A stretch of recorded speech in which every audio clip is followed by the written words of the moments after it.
চিৰাঙত বালি মাফিয়াৰ দপদপনি চম্পাৱতী নৈৰ বুকুত একাংশ বালি মাফিয়াৰ অবৈধ খনন বন বিভাগক মেনেজ কৰি একাংশ বালি মাফিয়াই চলাইছে ধ্বংসযজ্ঞ চকুত কাপোৰ বান্ধি নীৰৱ ভূমিকাত প্ৰশাসন চিৰাঙৰ চম্পাৱতী নৈৰ বুকুত একাংশ বালি মাফিয়াৰ অৰাজকতা প্ৰকাণ্ড মেচিনেৰে অব্যাহত ৰাখিছে খনন কাৰ্য শিল বালি কঢ়িয়াই নিয়া অভাৰলোডেড ডাম্পাৰৰ দৌৰাত্মত অতিষ্ঠ সাধাৰণ ৰাইজ অবৈধ খনন চলোৱা বালি মাফিয়া তাছেৰ আলীৰ নেতৃত্বত মাফিয়া ৰাজ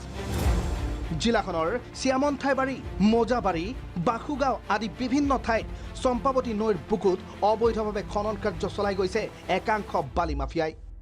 বন বিভাগক মেনেজ কৰি একাংশ বালি মাফিয়াই অবৈধভাৱে খনন কাৰ্য চলোৱাৰ অভিযোগ বহু পুৰণি অবৈধ খনন কাৰ্যৰ ফলত প্ৰতি বছৰে বানপানীত জুৰুলা হ'বলগীয়া পৰে নৈখনৰ দাঁতি কাষৰীয়া গয়া ৰাইজ এয়া আমাৰ অভিযোগ নহয় এই অভিযোগ সৰ্বসাধাৰণ জনতাৰ আনহাতে বন বিভাগ আৰু প্ৰশাসনৰ বিষয়ববীয়াৰ আশীৰ্বাদ পুষ্ট বালি মাফিয়াই কেৰেপ নকৰে সাধাৰণ ৰাইজৰ অভিযোগ অতি শীঘ্ৰেই অবৈধ খনন কাৰ্যৰ উপৰিও অভাৰলোডেড ডাম্পাৰৰ দৌৰাত্ম বন্ধ কৰাৰ দাবী সদৌ BTC বেংগলী ফেডাৰেশ্যন চিৰাং জিলা সমিতিৰ সভাপতি শুভম মজুমদাৰৰ লগত যেটো আমাৰ চাম্পানৈ বৈ গৈছে এই চাম্পানৈৰ লগত সংগতি ৰাখি বিভিন্ন জায়গাৰ বাসুগাঁও কিছুমান দুশ্চক্ৰান্তই অবৈধভাৱে বালু খনন কাৰ্য চলাই আছে বিভিন্ন প্ৰান্তত মহলৰ নাম লৈ কিছুমান লৰাই কয়াৰী খুলি তেখেতে অবৈধভাৱে খনন কাৰ্য চলাই আছে আৰু তেখেতে কি কৰিছে আৰু বটবটি নামৰ যেটো মেচিন যেটো আমাৰ কোনো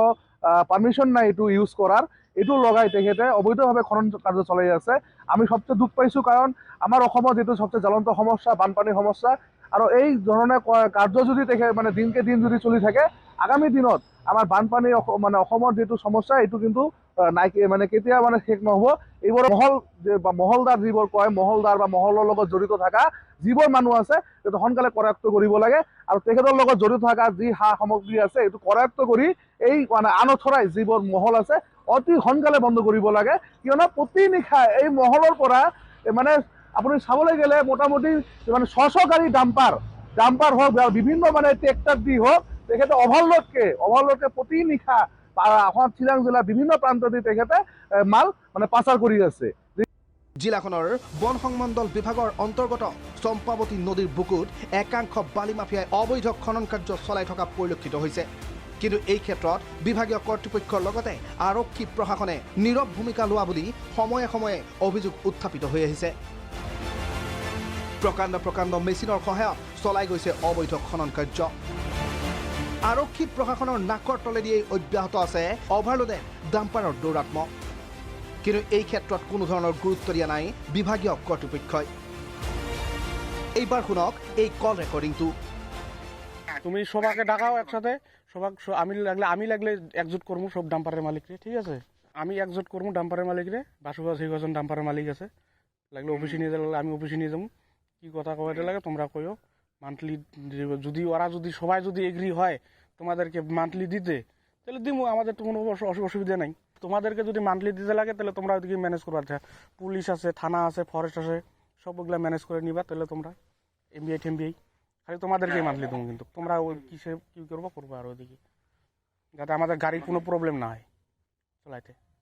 ওগুলো দেখো তোমার ওইটা বসলে পরে আলোচনা হবো না তোমার ফোনে বলতে সব আলোচনা হয় না আসো এসব আলোচনা করে দিতে হবে যেরকম শোনো আমি কথাটা যেরকম কইলাম না আমি তোমারে যে অধিবেশন আছে বা কি আছে কোনো কিছু প্রোগ্রাম আছে যে ফোন করলো যে হেল্প লাগে ঠিক আছে হেল্প করলাম বা আমার অফিসটা বানাইতে লাগে অফিসে সিমেন্ট লাগে বা রড লাগে কিনা দিলাম বাস এইটুকুই করেছি কিন্তু এইরকম ভাবে মান্থলি কোনো সংগঠনকে দেয়নি না ওগুলা ঠিক আছে ওগুলা হেল্প করো কিছু কোনো ব্যাপার না কিন্তু মান্থলি দিতে পারবো না ওটা আর কি